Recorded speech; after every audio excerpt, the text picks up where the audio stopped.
Boy, this is a big moment in history. A lot to digest here today. No matter where you stand on this spectrum, you'll agree this is a complicated topic to talk to your kids about. So many parents are wondering, what do you say? How do you say it?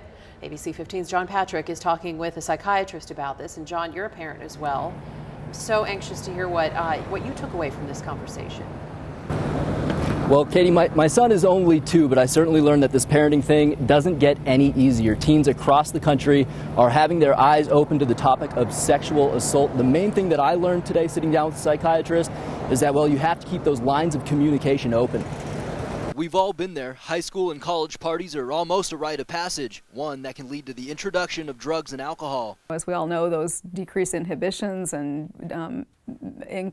cause a lot of poor judgments to happen, leading to some major consequences like sexual assault. It's a tough topic for any parent to bring up, but the conversation has to start before your child ever leaves the house. They can recognize that they can get into a dangerous situation quickly, and that there's a reason why parents sometimes give advice about not going to certain parties and things like that. Of course, our kid's not likely to take our advice the first time around, and that's why Dr. Carol Olson says the lines of communication always need to be open, and your child has to know that you're an askable parent. So it's really important that if your child does something that you've told them not to do, that you not be so punitive in your response that later on the child's not going to share with you. According to Dr. Olson, a third of those that have been sexually assaulted will have post-traumatic stress disorder in the weeks following an attack. She says if you're a parent in this situation, the key is to be understanding. You're going to be supportive of the child and recognize that they, although they made a poor choice, they didn't choose to be assaulted,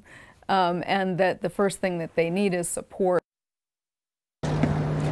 Now, obviously, everybody has their own parenting style, but experts say you can talk to your teen directly about sexual assault, use stats, figures, and use what's going on in the media to make it all relevant.